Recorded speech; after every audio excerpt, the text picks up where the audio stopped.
God, may the words of my mouth and the meditations of all our hearts be acceptable in your sight, our rock and our redeemer. Amen. Have you all heard the story about how Listerine came about? Is this a common tale? Is everybody Listerine? No? You guys listen around talking about mouthwash? That's weird.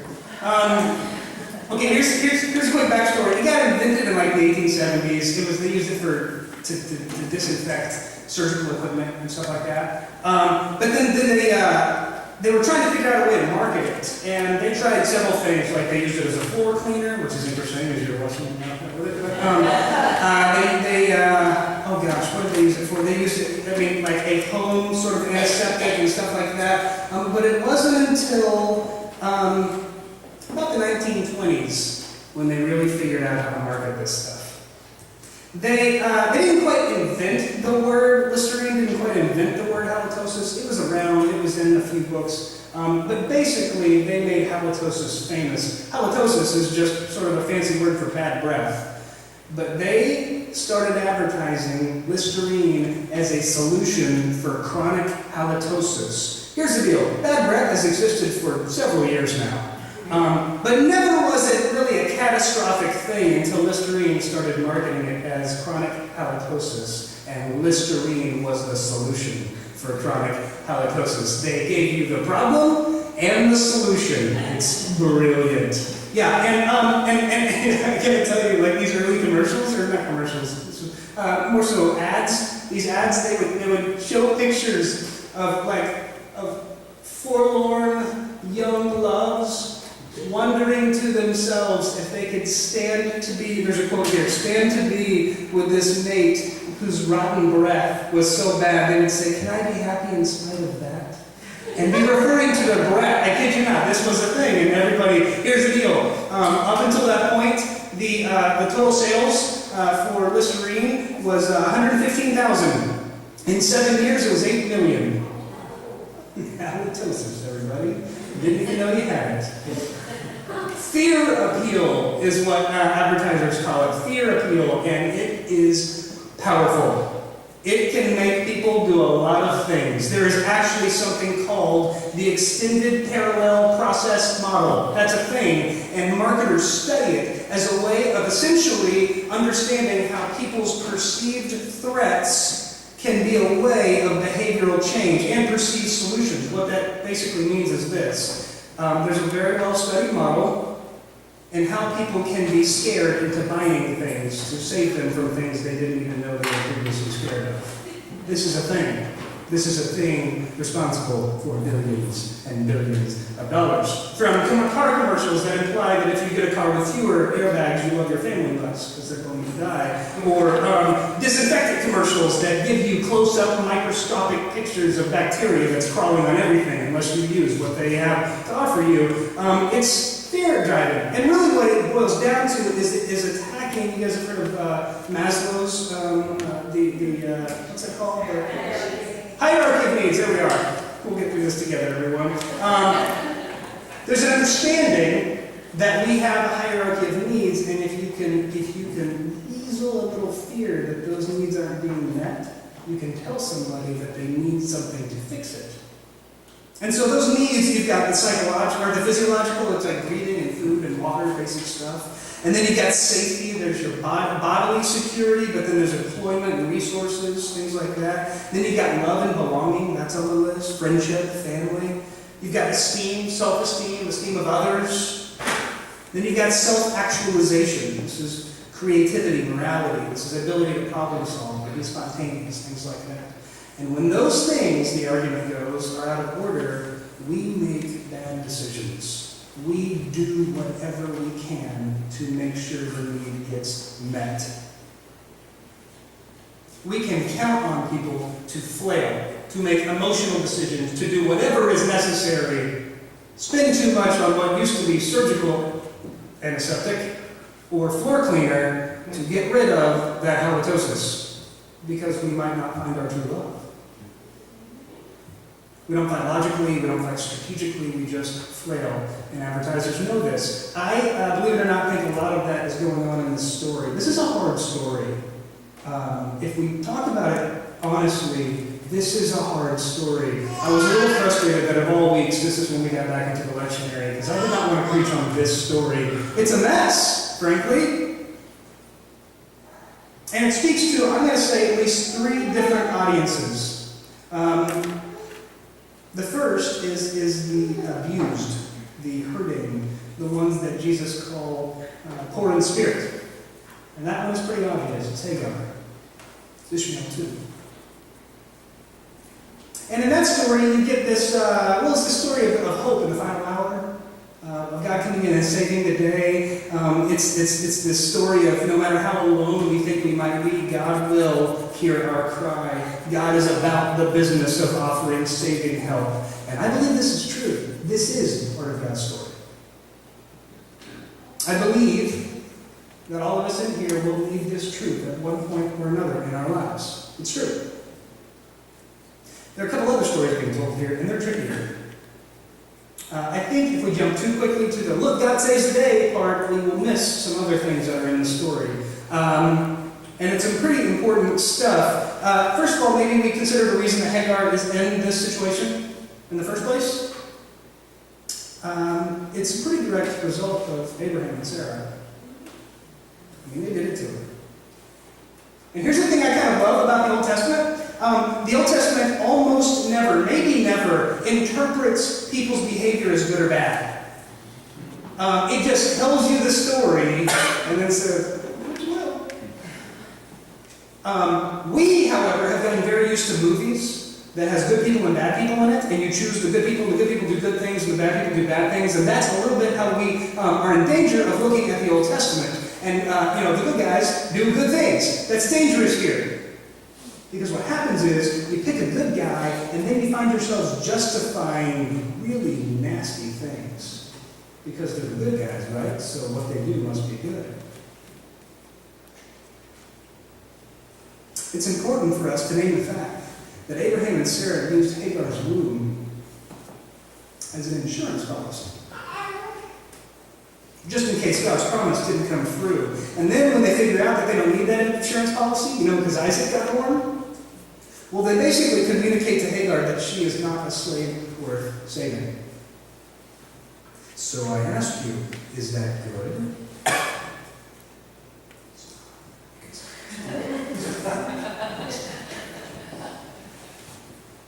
Sarah is hateful. Abraham is whiny and then complicit in that hate. I don't think we very often stop to look at what is going on here. I mean, do we realize that cry in the desert that God heard? Do we realize the cry from the mother that was going on? Here's the deal. I have seen the ferocity of a mother whose child did not get the lead part in the school play. It's fierce. Be it good or bad? Not here. I'll just be like the Old Testament here. I'm not going to interpret it for you. But it's rooted in this. They want everything in the world that is available to be available for their kid. That's why they act the way they act. This cry in the desert, this is a cry of a mother who had nothing to give her kid. And that nothing was killing her kid. And Abraham and Sarah are the ones who did it. I think we need to name that, folks. But now we have a new problem. Because now our tendency is to shift and go, look at the bad guys. Let's get them. You know what? They should be the ones in the desert. We'll drop them off because they totally deserve it, right? Now we have squarely walked into a process I call fighting for the dregs. And this is how we naturally work. There are good guys and bad guys, and they got wronged. Well, let's make them bad guys and do something wronger to them. Let's do something really wrong, and then they'll probably learn their lesson. Because isn't that how people work? When you're really wrong, they always learn their lesson. Yeah. This is when people scrap for a number of bad options. This is a thing we do on a regular basis. This is a thing that can make it feel like you've won, but all you've won is a better bad option. This is actually something people do to prisoners. They give them the feelings of option, so they think they got something, but really all it does is make them more comfortable with being prisoners so they don't revolt. I think we can do better than fighting for the Dregs. I think there's something better for us than that. Let me offer a few things to consider about Sarah and Abraham.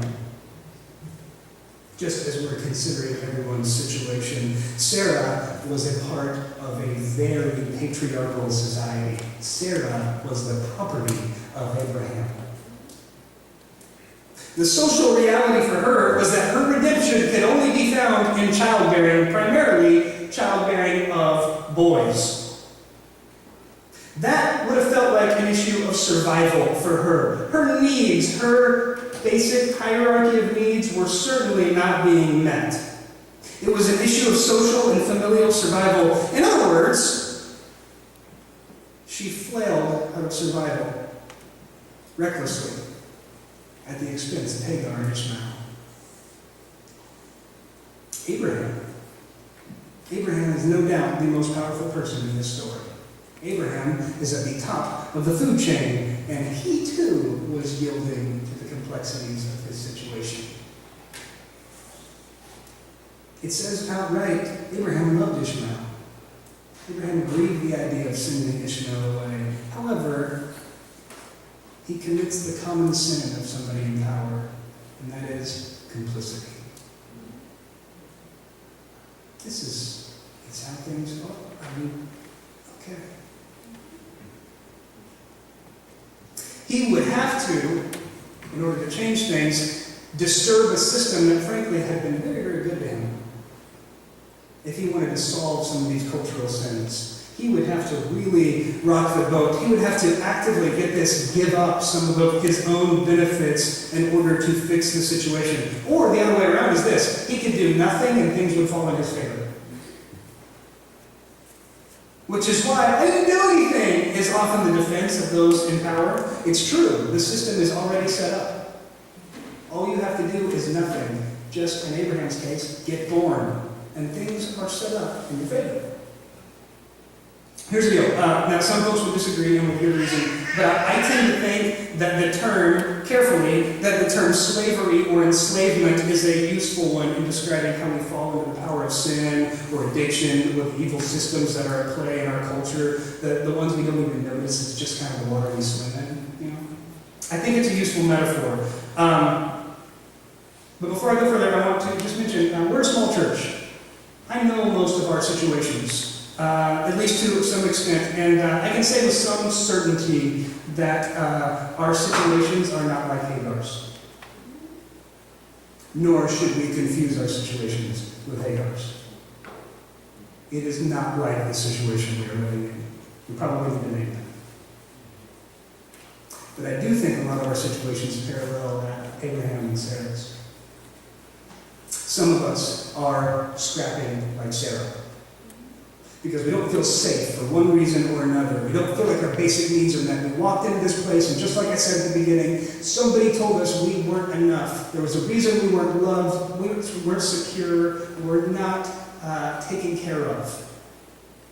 And so we scrap. Sometimes it's because it's true. Sometimes it's because it's a lie that we believe. We flail. And all that flailing, we cause some pretty serious collateral damage, much like Sarah. And then some of us are Abraham's. Our basic needs are met. We can't understand why all these other people are acting so crazy, so selfish, so mean. Don't they just know if they relax? Be fine. This is why this passage has been so significant for me this week. Let me give you what in the classroom you call your social location. I, friends, am a straight, white, male in my mid-30s with a job and a house which is next door and a wife who I'm pretty sure loves me and a child on the way. How's that? Amen. As far as categories go, I am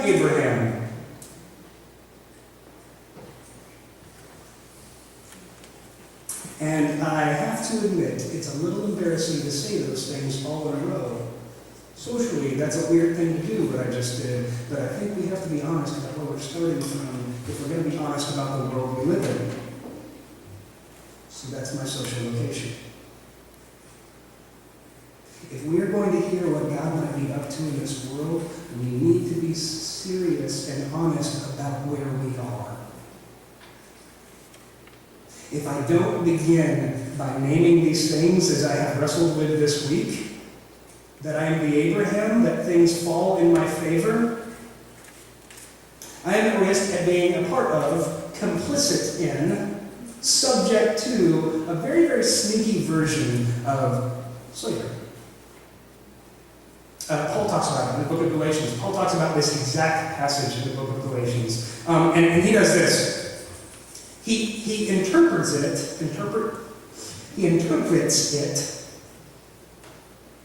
as a way of understanding Christ calling us from slavery to children of God.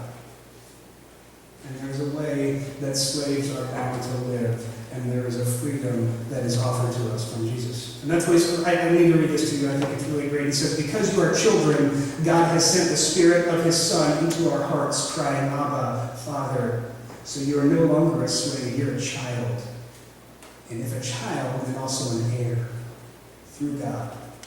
Formerly, you did not know God. You were enslaved to beings that by nature are not God's. Now, however, you have come to know God, or rather to be known by God. How can you turn back to the weak and beggarly elemental spirits? How can you want to be enslaved by them again? Paul is saying there is a way out. Step back. We don't fight for the dregs. We're children of God. And for some of us, that means respecting ourselves like we ought to be respected. And for some of us, that means risking what has been handed to us for the sake of others. Whatever it is, it's time to be honest about where we are. We're children of God, no matter what. To follow Christ, Paul says, is to recognize our permission to step into freedom. I think this is a better option.